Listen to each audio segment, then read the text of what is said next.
Hey everybody, welcome back to Space Beat, powered by the USA Today Florida Network. Blue Origin is ready to launch another New Glenn rocket from the Space Coast. Also, on the Space Coast, did you know that SpaceX has a bakery? But more importantly for SpaceX, Elon Musk is about to lose, or could lose, a $4.4 billion contract to land us back on the moon. To talk about all of these things with me this week is Space Team reporter Brooke Edwards. Brooke, welcome back to Space Beat. Well, thank you for having me. Okay, let's start with the big story. So this week, real world Boston alum, also Secretary of Transportation Sean Duffy, announced that he was reopening the bidding for the Artemis III lander because Starship was kind of behind, and we're in a race with China and Russia to get back to the moon. What is going on? Yeah, so unfortunately, I don't believe SpaceX intended to be this far behind. But as you know, we've had the two Starship incidences earlier in the year, specifically the one on March 6th, where the explosion, which was south of Florida, was seen in the skies over Cape Canaveral, which ironically enough, it's going to launch from here.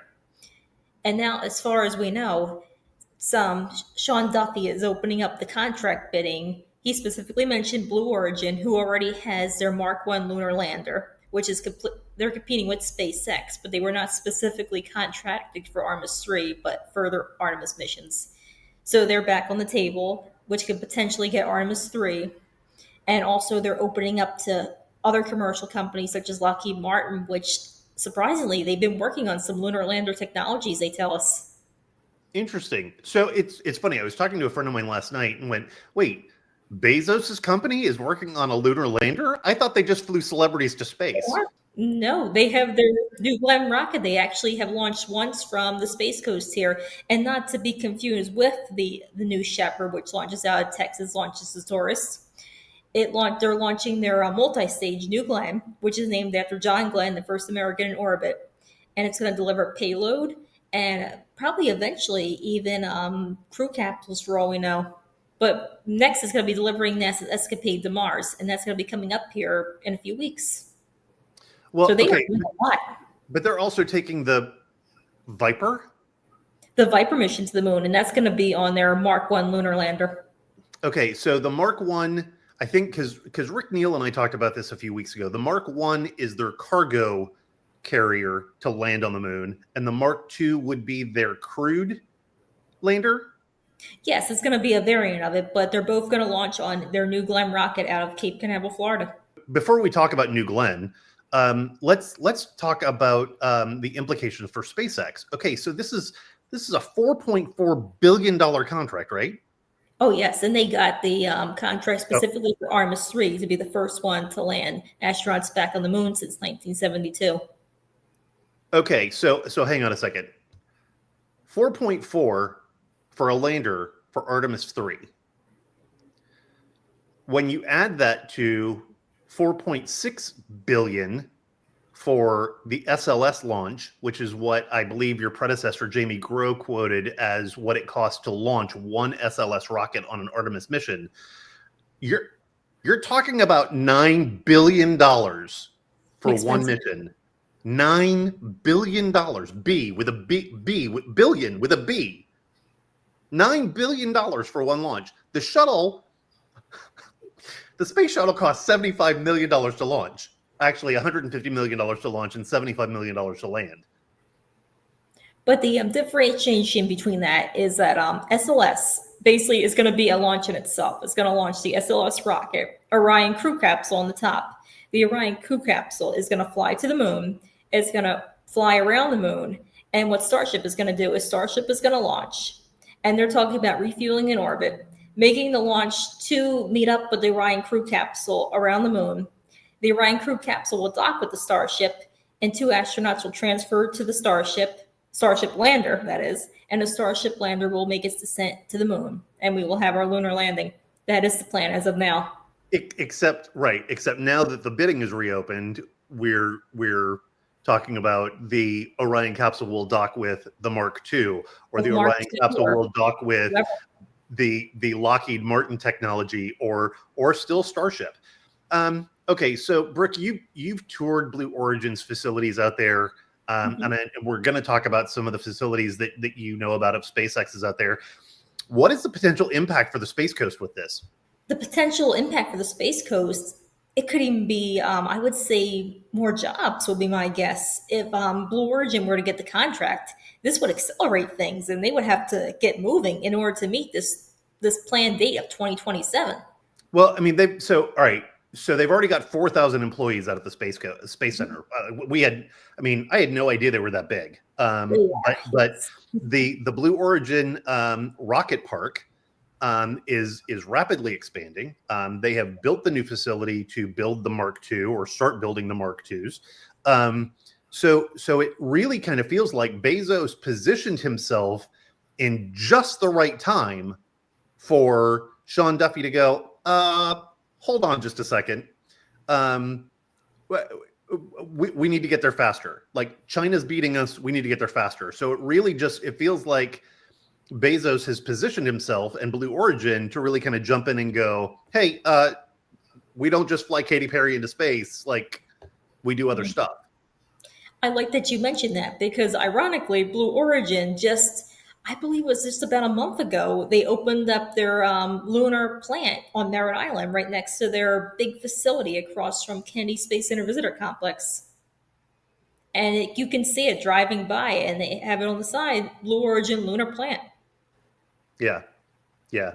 Okay. So since we're already on the So topic of Blue Origin, let's go ahead and pivot to the New Glenn, which New Glenn is getting ready to take off in the next month. Correct?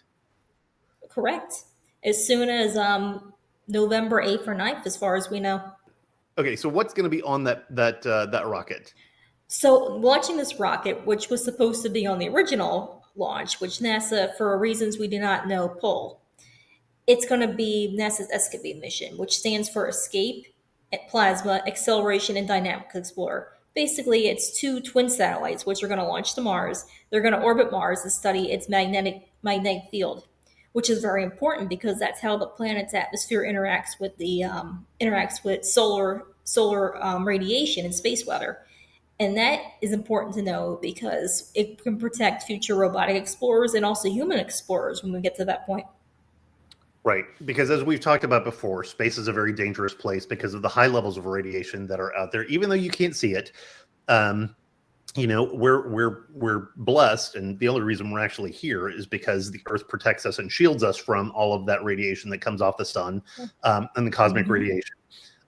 Mars, with a very, very thin atmosphere, we're not really sure what that effect is. So this is actually a really good experiment to send up there before we start sending people to basically get microwaved on the red planet. When are we looking at that launch taking place? We're looking as soon as early November, as far as we know. That's what navigational warnings have been indicating. But it could be pushed. We've seen Blue Origin be push New Glenn launches many times. And it all depends on when the spacecraft is ready too, which I have not heard yet. It's still an Astrotech's facility in Titusville. Well, okay, and so the original New Glenn launch, when this was supposed to launch, was in January, correct? January, correct? Okay, so this is just speculation on my part, but I could imagine that NASA, after having the snafu with the Starliner capsule and having astronauts stranded on the International Space Station for a year, was like, we're going to hold off on testing things and experimental flights and maiden voyages. Go ahead and prove yourself first, and then we'll launch the expensive probes to Mars. That would make sense. Okay, so let's talk about Starship now. Starship is moving to Florida. We don't know anything about the contract for the $4.4 billion lander yet, but Starship, as of right now, is planning to move to Florida. With that, SpaceX has opened a bakery on the Space Coast. Let's talk about the bakery. So it was during the last Starship broadcast. They just announced that there is a surprise. There is a Starship tile factory, which they refer to as a bakery, here in Cape Canaveral at their facilities. And what it's doing is it's producing thousands of these Starship tiles. If you have seen the Starship tiles, they're these six-sided hexagonal tiles that cover the Starship itself, the one that sits on the top of the ship. And they're getting ready to launch multiple Starships a day and replace those tiles at will when needed. Oh, okay, so people who've been on the Space Coast for a long time remember what it was like watching shuttle launches, because the shuttle's heat shield was tiles. They were ceramic tiles. And okay, launches, without fail, you could sit and watch a launch, and the rumble of the launch itself would rattle tiles off of the bottom of the orbiters. What are we not expecting that to happen with Starship? Starship will be losing tiles. We've seen it in the experimental test launches. But also, the thing is that Starship, as opposed to the space shuttle, which sat on the side of the booster, Starship sits on top. So that risk is lower. Well, okay, right. So I mean, with Columbia, we had, the foam from the external tank came down and hit one of the carbon fiber tiles on the wing, created the hole the size of a pizza box. And when Columbia was coming back through the atmosphere, superheated plasma got in, destroyed the wing. It lost control, kind of spun out of control, and disintegrated over Texas. With Starship, you don't have anything over the top of it that could rain down on the tiles. But I mean, you still have that whole concept of that much vibration. And I mean, you're talking about much, much more powerful rockets underneath that thing that will be vibrating and sending it through max Q and into the heavens. I'm just wondering what the acceptable amount of loss is going to be for them on Starship. But, that's a question that I'm sure Starship hasn't answered. So if we're planning to launch Starship rapidly, like even many times a day, so they have said, to get things into space and into orbit and get things ready to land on the moon and go to Mars, the plan is to not only land the booster, but to land Starship back at Kennedy Space Center for a quick turnaround. But if you're having to replace tiles, much like with the space shuttle, how is that a quick turnaround? That is something that SpaceX is going to have to, I believe, see as they continue to do their Starship test flights. It's not going to be, from my understanding, a quick tile loss, but they're going to have to inspect the ship and make sure that it's still ready to fly again. They can't just send it and not inspect the ship. Yeah. So if I remember correctly, when the space shuttle would come back, it would sit for at least 6 months while they went through, inspected, replaced tiles. You had all of the little like flags in between the tiles, like the gap holders. I have a feeling that when SpaceX gets ready to really go into full production on flights for the moon and Mars, they will have, as with everything SpaceX, a well-oiled machine that, okay, bring it in, flip it, bring it in, flip it, plop, plop, plop, fix, rotate, plop, plop, plop, fix, and get it ready for another launch.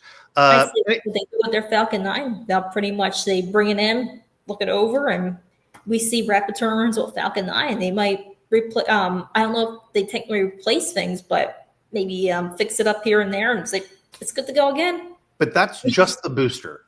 Just the booster. That is true. That's just the booster. They're not rapidly turning around a booster to put humans on. Actually, they are, because they're putting Crew Dragon on top of those boosters to fly them to the Space Center, so or to the space station. So yeah, I guess that is, that whole risk and safety factor is already being taken into account. Huh. And Starship's just going to add another aspect to it.